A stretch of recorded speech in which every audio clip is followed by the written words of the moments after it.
बच्चों lesson 2 EVS का growing up. Grow means बढ़ना होता है, आप लोगों ने सुना ही होगा और आपने देखा होगा। आप भी जो है पहले बच्चे थे, आपके छोटे बहन भाई जो बच्चे थे अभी बड़े हो रखे हैं। तो लेसन में हम यही पढ़ने जा रहे हैं कि जो सिटिंग विद हर मदर, आकांक्षा जो है अपनी मम्मी के साथ बैठी हुई है and watching the family album. जैसे आप लोग भी देखते होंगे पुरानी एल्बम वगैरह, तो आकांक्षा भी अपनी मम्मी के साथ बैठ के अपनी पुरानी एल्बम देख रही है। She come across the picture of little brother, तभी उसकी नज़र जो अपने छोटे भाई पर पड़ती है। तो देखती है कि वो तो एकदम बेबी था, छोटा, हिलडुल भी नहीं सकता था और अभी वो उसके चारों तरफ खेलने लग रहा है। तो वो अपनी मम्मी से कहती है, आई एम अमेज्ड मदर, मैं तो हैरान हूँ मम्मी, हम कैसे हम बड़े हो जाते हैं, सो भी इतना बड़े हो जाते हैं और पहले हम इतना स्मॉल स्मॉल होते हैं, छोटे, और जब हमारा बर्थ होता है तो कैसे होता है ये सब। मम्मी कहती है, मम्मी जो रिप्लाई करती है, all of us born of the babies, as babies we cannot walk, talk और walk ourselves। मम्मी बताती है कि बेटा हम सभी जो है बेबीज के रूप में पैदा होते हैं, छोटे न्यूबॉर्न बेबी। एंड जो बेबीज होती हैं वो ना तो चल सकती हैं, ना बातें कर सकती हैं, ना कोई काम कर सकती हैं अपने आप से कुछ भी। वो डिपेंड रहती हैं दूसरों पर, जो भी उनकी नीड होती है उसके लिए। और अपना जो एक्सप्रेस उन्हें करना होता है कि वो उन्हें सोना है, उनको भूख लगी है, वो गीले हो गए, उन्होंने टॉयलेट कर दिया, ये सारा का सारा वो क्राई करके, रो के, चिल्ला के जो है बताती हैं। और कम्युनिकेट कैसे कर, वो ऐसे ही करते हैं। धीरे धीरे जब वो थोड़ा सा ग्रोइंग अप होने लगते हैं, स्टार्ट होते हैं, तो वो फिर जो है फिर अंडरस्टैंड करना स्टार्ट कर देते हैं लैंग्वेज को, जो भी उनके पेरेंट्स की लैंग्वेज होती हैं। आपने देखा होगा कि हमारे यहाँ कितने स्टेट हैं, कोई भी जो भी है, पूरी कंट्री इतनी बड़ी है, काफ़ी सारी लैंग्वेज हैं। तो बच्चा जो होता है वो वही लैंग्वेज बोलता है जो उसकी फैमिली में बोली जाती है, जो उसके आसपास के लोग बोलते हैं, तो वो कम्युनिकेट करना सीख जाता है। तो हाउ डू वी ग्रो, हम कैसे बढ़ते हैं। तो हमारा जो होते हैं मिलियंस ऑफ सेल्स होती हैं। सेल से हमारा जो पूरी बॉडी बनी है, जिस तरह से कि आप घर बनाते हैं तो वो ईंटों से बनता है। ईंट में 1 बाय 1 उसको लगाते हैं, एक ढांचा बनाते हैं, तो हमारा एक कमरा, घर, जो भी हमने नक्शा देना है, क्या बनाना है, वो चीज़ रेडी हो जाती है। उसी प्रकार से हमारी जो बॉडी है वो भी मेड ऑफ सेल से बनी है। काफ़ी जो मिलियन सेल्स होती हैं। जब एक छोटा यूनिट होती है जो सेल की, वही समझो हमारी लाइफ है। प्लांट भी सेल से है, एनिमल में भी वही है, ह्यूमन का भी वही है। सभी मतलब सभी में सेल्स होती हैं। और सेल्स की बिकम जब वो बिगर होती हैं इन साइज में, तो वो डिवाइड होती है 2 से 4, इस तरह से ये प्रोसेस चलता रहता है। और इस डिवाइड होने को ही हम कह देते हैं सेल डिवीजन। तो उसमें हमारा मसल सेल्स हो गई, बोन सेल हो गई, ब्लड सेल हो गई, सेल्स ऑफ स्किन हो गई, सेल्स ऑफ इंटरनल ऑर्गेन हो गए। ऑन डिवाइडिंग द कॉन्टिन्यूसली, और लगातार ये डिवाइड होते रहते हैं। So each day you grow bigger and bigger in size. इस तरह से आप जो है हर दिन बड़े होते जाते हैं। सबसे पहले न्यूबॉर्न बेबी आप देखा होगा, छोटा बच्चा, कहीं आप पड़ोस में भी देख सकते हैं, अपने घर में भी आपका भाई बहन या आपके रिलेटिव में, रिलेशन में। तो उसके बाद वो क्रॉलिंग करना शुरू करता है। न्यूबॉर्न बेबी तो हिल नहीं भी मतलब हिल सकता है, बट कुछ काम नहीं कर सकता। उसके बाद वो जैसे कि पेट के बल स्टार्ट हो जाता है, उसके बाद घुटनों पे चलता है, थोड़ा थोड़ा वो चलना शुरू हो जाता है करके वो यंग बॉय, थोड़ा बच्चा पढ़ने शुरू होता है, यंग बॉय बनता है। यंग बॉय के बाद वो अडल्ट बड़ा बन जाता है और उसके बाद वो ओल्ड मैन बन जाता है। तो ये हमारा साइकिल चलता रहता है। तो वी कैन कैलकुलेट अपनी जो हाइट होती है, हम जो हमारी इंक्रीजिंग होती है उसका रिकॉर्ड रख सकते हैं। 6 मंथ में भी देख सकते हैं कि कितना बड़ा है। तो हमारी जो हाइट जो बढ़ती है वो मैक्सिमम 18 से 20 ईयर तक ही बढ़ती है। बट हमारे जो पार्ट्स हैं like our hair and nails, ये हमारा जो है पूरा जो है लाइफ के लिए होते हैं, जो ग्रोइंग कर देते हैं। हमारी लाइफ जो थोड़ा पूरी जो हमारी ज़िंदगी होती है तब तक बढ़ते हैं। आपने देखा होगा बाल जबड़े होते हैं, बार्बर के पास हम लोग जाते हैं। नेल्स आप जो है नेल कटर से काटते ही हैं। स्कूल वगैरह जाते हैं तो मैम जैसे गुस्सा होती है कि बेटे नेल आपने ट्रिम क्यों नहीं किया है।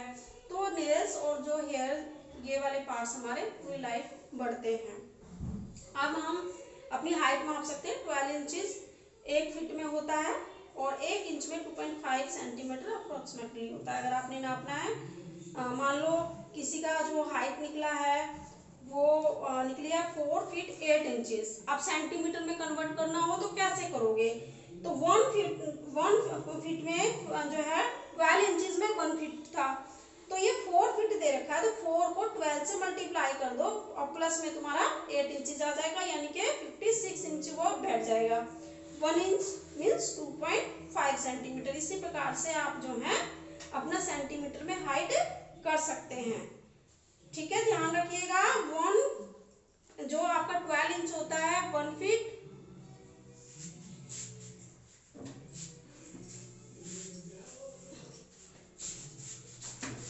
12 इंच इक्वल टू में 1 फीट,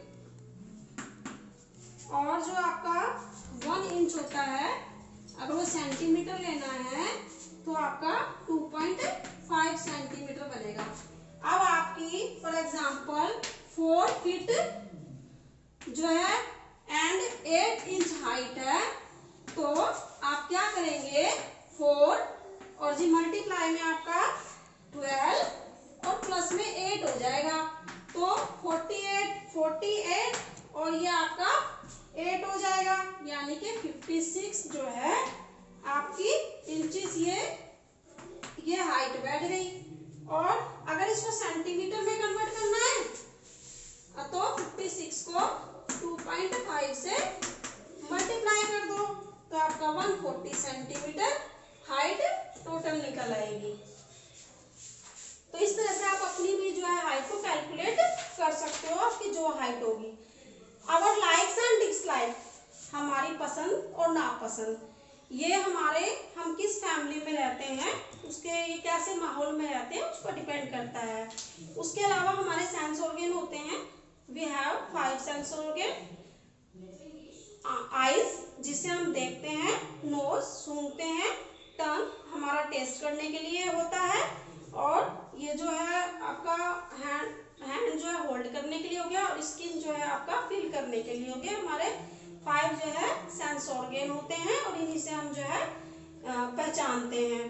तो जो भी इंफॉर्मेशन होती है कलेक्ट करके हमारे जो नर्व्स होती हैं वो ब्रेन तक ले जाती हैं। ब्रेन जो होती है डिफरेंट टाइप से जो मैसेज जो होता है डिफरेंट पीपल को पहुंचाती हैं। लाइक दैट, जैसे कि कोई जो इंसान है, मान लो कोई वेजिटेरियन है, तो वो वेजिटेरियन कहीं से ऐसी जगह जा रहा है जहाँ पे नॉन वेजिटेरियन खाना बन रहा है, तो उसको स्मेल आनी शुरू हो जाएगी कि भाई फिश पता नहीं कौन ये बना रहा है, और बड़ी उल्टी आना उसको स्टार्ट हो जाएगी। तो मीन्स उसका माइंड, उसका ब्रेन ने ये कहा कि तुम जल्दी से यहाँ से निकलो, अपना ये मुंह ढक के। दूसरी तरफ अगर ये, क्योंकि उसको तो स्मेल अच्छी नहीं लग रही है, पर नॉन वेजिटेरियन ही जा रहा है, वही नॉन वेजिटेरियन सामान वहाँ बन रहा है कोई, उसको स्मेल अच्छी लगेगी, अरे बड़ा अच्छा खाना बन रहा है, ये तो कबाब बन रहा है, ये आज क्या फिश बना रहे हैं, तो उन्हें वो स्मेल अच्छी लगेगी क्योंकि वो उसको पसंद करते हैं। तो वैसा ही मैसेज हमारा ब्रेन देता है हमें। उसके अलावा इस पे हमारा ये फीलिंग वैसी ही आ जाती है। उसके अलावा हम बड़े होते हैं, हम आसपास कैसे फ्रेंड्स के साथ रहते हैं ये भी डिपेंड करता है, वो भी प्रभावित करते हैं कि हम किसका ले रहे हैं। तो फैमिली एंड फ्रेंड्स का होता है, हमारा मूड कैसा है, हमारा कल्चर कैसा है, बैकग्राउंड कैसा है, ये सारी चीजें हमारी लाइक और डिसलाइक दोनों पे डिपेंड करती हैं। ऑक्यूपेशन, हम काम क्या करते हैं, हमारा काम क्या है, तो ये इसमें भी हमारी लाइक और डिसलाइक आ जाती है। लाइक दैट, हॉस्पिटल्स में जाते हैं तो जो वहाँ के डॉक्टर नर्सिस, आपके जो सफाई कर्मचारी होते हैं, वो हमेशा हॉस्पिटल में रहते हैं, उन्हें कोई मेडिसिन से नहीं होता, बट हम लोग कभी कभी जाते हैं तो हमसे वो बर्दाश्त नहीं होती है दवाइयों की जो स्मेल होती है। तो लाइक एंड डिसलाइक जो है, हम कैसे माहौल में रह रहे हैं, हमारा क्या ऑक्यूपेशन है, उस पर डिपेंड करता है। और हम लोग स्पेशल हैं कि हमें जो गॉड ने गिफ्ट दिया है कि हमारे पास 5 सेंस ऑर्गन है, हमारी बॉडी अच्छी है। बट कुछ लोग ऐसे होते हैं जो उतना लकी नहीं होते जितना हम हैं, वो जो कुछ प्रॉब्लम के साथ जो है बॉर्न होते हैं, जैसे कि डीफ हो गए, डम हो गए, ब्लाइंड हो गए, तो इनको हम कहते हैं फिजिकली चैलेंज्ड पीपल। जिनके साथ जब कुछ प्रॉब्लम होती हैं तो उनको हम कहते हैं फिजिकली चैलेंज्ड पीपल। ऑल जो पीपल हैं, सारे के सब जो ऐसे लोग हैं फिजिकली चैलेंज पीपल है, तो उनको लव एंड केयर की आवश्यकता होती है, हमें उनकी हेल्प करनी चाहिए जितना हम कर सकते हैं, जो भी ऐसे लोग हैं। और काफी लोगों ने ऐसा अपने आप को प्रूव भी किया है, जैसे कि हेलन केलर, ये ऐसी वुमेन थी जो ब्लाइंड भी थी और डीफ भी थी, ना तो देख सकती थी और ना ही सुन सकती थी। पर इनका जो टीचर थे एन एस सेल्वन, उन्होंने उनको याद करने का, साइन लैंग्वेज, ये सारा उनको सिखाया। वो उनकी जो डिसेबिलिटीज थी, अयोग्यता थी, उन पे उन्होंने काबू पाया और दूसरों को भी उन्होंने संदेश दिया कि हम कर सकते हैं, हमें घबराना नहीं चाहिए। ऐसी बात नहीं है कि हमसे मतलब ये चीज हमें नहीं मिली तो हम कुछ काम नहीं कर सकते। उसके लिए एक अलग से उन लोगों के अंदर एक और सेंस ऑर्गन मतलब पावर ज्यादा हो जाती है कि वो चीज समझ सकते हैं वो ज्यादा। तो साइन लैंग्वेज होती है कम्युनिकेट करने, जो ब्लाइंड पीपल होते हैं उनके लिए साइन लैंग्वेज होती है जो ब्रेल सिस्टम कहलाती है। उसको हम ऐसे टच करके, जो उभार होता है थोड़ा सा, उसको टच करके वो लैंग्वेज सीखी जाती है। फिर आते हैं नेक्स्ट स्टीफन हॉकिंग, ये भी फिजिकली चैलेंज है। इनको नर्वस जो है डिसऑर्डर था, जब ये 21 ईयर के थे तभी जो है इनका पूरा शरीर पैरालाइज हो गया था, बस एक माइंड बचा था जो काम कर रहा था। तो पूरे 24 आवर ये जो है व्हील चेयर पे रहते थे। डॉक्टर ने कहा था आप 2 साल से जिंदा ज्यादा नहीं रहेंगे। जब 21 साल के थे तो उससे तब ये पढ़ाई में ध्यान नहीं देते थे, पर जब इनको पता चला कि अब मैं जिंदा नहीं रहूंगा, तब इन्होंने पढ़ाई पे ध्यान दिया, जब इनकी पूरी बॉडी ने ही काम करना बंद कर दिया। तो ऐसी व्हील चेयर थी, मतलब कंप्यूटर में ही, और वो व्हील चेयर ऐसी कुछ बनी हुई थी, उसमें जो है इक्विपमेंट्स लगे हुए थे और जो सिमुलेटर के वो जो उनका माइंड में चल रहा होता था वो पूरी दुनिया से जो है कनेक्ट हो सकते थे। और ये जो है आइंस्टीन के बाद जो है ये हमारे ग्रेटेस्ट जो है साइंटिस्ट थे। तो इन्होंने भी जो है एक सोच कि भाई हम तो डिसेबल में कुछ नहीं कर सकते, कुछ लोग इतना जो है सहारा ढूंढते हैं, तो उनको ये संदेश दिया कि कर सकते हैं, मतलब ये नहीं कि हम ये चीज नहीं है तो हम कर ही नहीं सकते, फाइट की इन्होंने। फिर आए रविंद्र जैन जी, ये भी जो है फेमस कंपोजर हैं, और ये जो बर्न हुए थे तो ब्लाइंड ही हुए थे, तो इन्होंने म्यूजिक जो है सीखा था, एकदम म्यूजिक में इनको काफी ख्याति मिली है, इनका नाम काफी है, इन्होंने मूवी सीरियल सब में जो है म्यूजिक जो कंपोजिंग की है। तो इस तरह से हम सबकी ड्यूटी बनती है कि अगर कोई कुछ मतलब ऐसा आपको मिले पर्सन या आपके आसपास है, घर में है, तो हमारी ड्यूटी है कि हम उनको लव दें, केयर करें, उनकी जो भी नीड है वो उनकी फुलफिल करें, उनको पूरा करें। We must help them overcome their difficulties, जो उनकी परेशानियां वो परेशानियों से बाहर निकलें, ये हमारी एक ड्यूटी है, हमारा कर्तव्य बनता है। Make this world better place for them to live, कि ये जो संसार है ये उनके लिए एक अच्छा जो है जगह साबित हो सके।